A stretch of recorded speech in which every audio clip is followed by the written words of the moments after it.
is Sai Baba? Sai Baba is a human being, a wonderful human being, who is a spirit being in a body. He's a spiritual teacher in India who has enormous truth to share with the world. So let me ask you the loaded questions. Are you any different from Sai Baba? No, there's no difference between me and Sai Baba or between you and Sai Baba. Again, the only difference is that I know that and perhaps you don't unless you do. Even before you ask, I will have answered, says God, and that's true for me.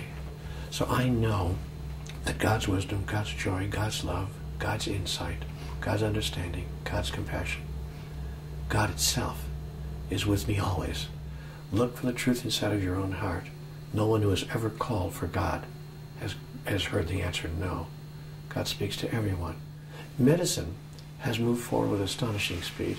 Science has moved forward with breathtaking advances because those two disciplines within the human adventure have been willing to assume, for the sake of exploration, that the prior assumption may not be entirely correct, that there may be something left to know here.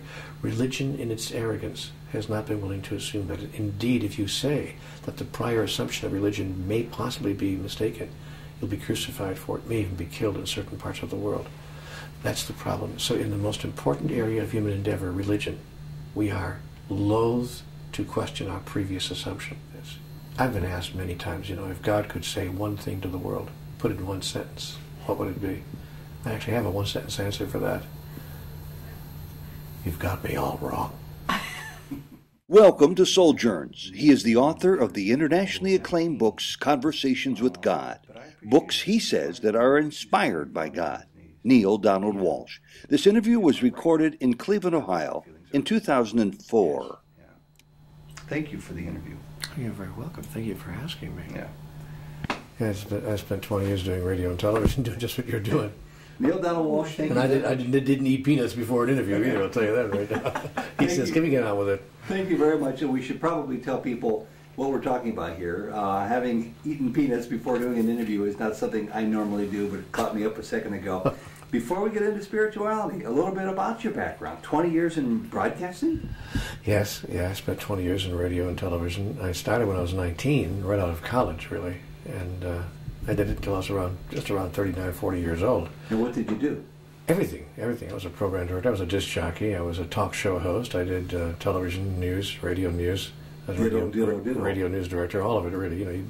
When you're broadcasting 20 or 25 years, you wind up doing everything at one point or another, and I did. When did you have an inkling that the spiritual vibrations that were probably growing within you would one day overwhelm you and take charge? I don't think it happened that way. My life was a mess a few years ago, 12 years ago or so. I was on the street, literally living on the street without any income. And not many people know that about me, but I was a street person. And I'm not talking about for a week or two. I mean for the better part of a year, which is a long time when you're out there under the stars. And at that point in time, I reached, of course, a crisis point in my life. What is it that's I don't understand about life? What does it take to make life work? What's the missing piece of data that I need to have here to make everything fall together? And I was 50 years old.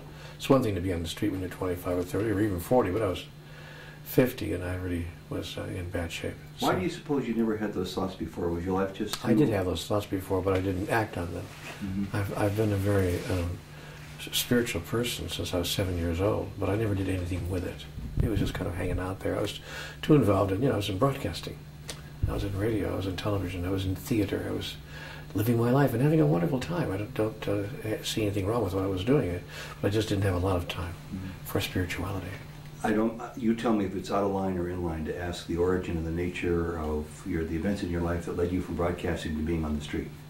Sure, I had a broken neck. I broke my neck in a car accident at one point, and I couldn't work, and I couldn't work for a very long time, and I fell through the cracks in the American system. There was no safety net for divorced, essentially single men. If I had been a woman with children, I would have had a safety net, but I was a man without. My ex-wife had the children.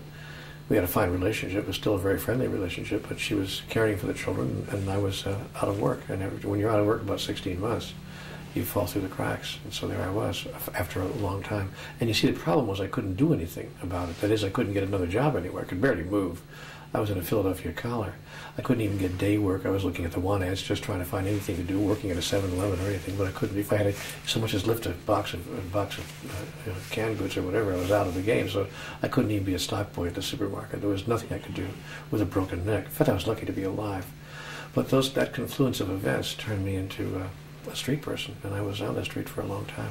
So you had two signature events that really would knock the wind out of almost anybody's sails. Your health problems and then being homeless. I'm going to guess that unlike most people's reaction to that, looking back on perhaps the worst chapter of their life, maybe that wasn't, in hindsight now, the worst chapter of your life? No, as many people will tell you, the worst, turned out to be the best. What they say in A Tale of Two Cities, it was the best of times, it was the worst of times. And it was that way for me. Looking back on it, even during the time, actually, I had the vision and the insight to see, even as it was happening, I was able to see, wait a minute, there's something here. There's a needle in this haystack, and I just have to find it. And I did. I was able to find it. I learned a great deal during my time living on the street. Is it wrong to almost yearn to have events like that in our lives to serve as catalysts to get us to think? I don't know that it's wrong. I don't buy into right or wrong as a concept, but I think it's probably not too beneficial. Just wait a while; these things come unbidden. Yeah, I don't think we need to call them forth. Spiritual since the age of 7. Does this mean that you paralleled a religious tradition that was rather strong in your life, or was this outside of a religious tradition? Well, I was born into a Roman Catholic family, very Roman Catholic. My mother was extremely religious, or spiritual, I really should say. My father was very religious. And I didn't really realize how religious my father was until he was 83 years old. I was going by his bedroom one night. I was visiting him for Thanksgiving for a holiday visit. And I happened to go by his bedroom on the way to the bathroom down the hall while I was in his house on a family visit. And there was a crack in the doorway there. I just happened to glance over there and saw him on his knees. Saying the rosary? He was saying his prayers, his nightly prayers. He was in his pajamas, in his PJs, getting ready to go to bed, 83.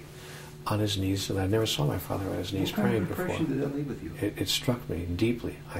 I stood there and I realized I had caught him in a very vulnerable moment, so of course I quickly moved on to give him his privacy, but then I stood in that bathroom looking at myself in the mirror and I thought, whoa, have you misunderstood your father?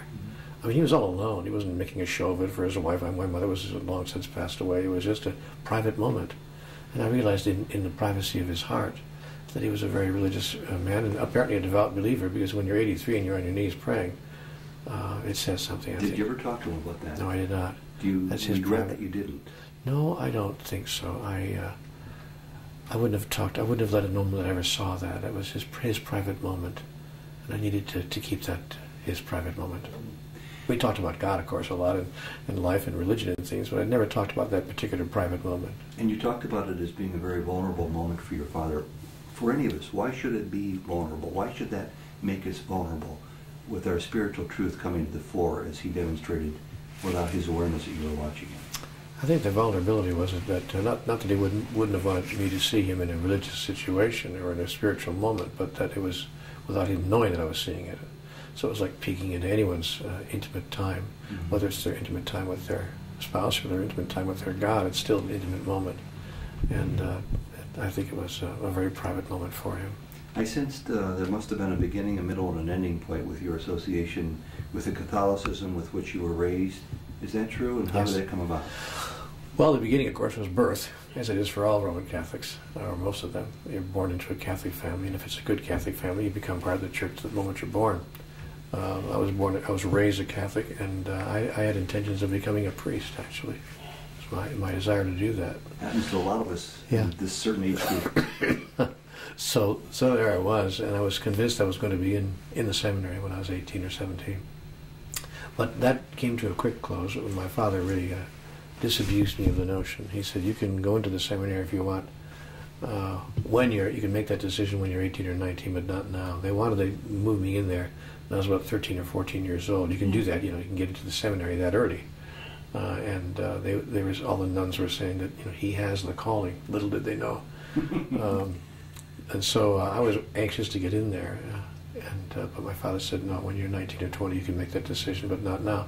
And he correctly understood, of course, that at that time I had other things on my mind that had long, dark, curly hair. And you wanted to be a disc jockey? Yes. I wanted to be, I wanted to have girlfriends. And so I think my father understood that once I discovered my own sexuality, I might have some second thoughts about getting into the priesthood. Mm-hmm. And he was right.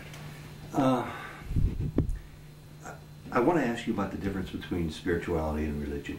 I think both can go with each other, but it seems to me that people are yearning for something that their religions don't always provide for them. And this field of spirituality seems to be burgeoning with new ideas and new concepts that are finding people in a place that's most agreeable to them. If you accept the concept that spirituality requires you to be in class forever, that you never graduate, that you always continue to learn, it's a convoluted way of asking the difference in your mind between religion and spirituality. Well, first of all, spirituality, in my experience, is a personal experience, whereas religion is an institutional experience. And so spirituality is one's own moment-to-moment expression of the human impulse toward the divine.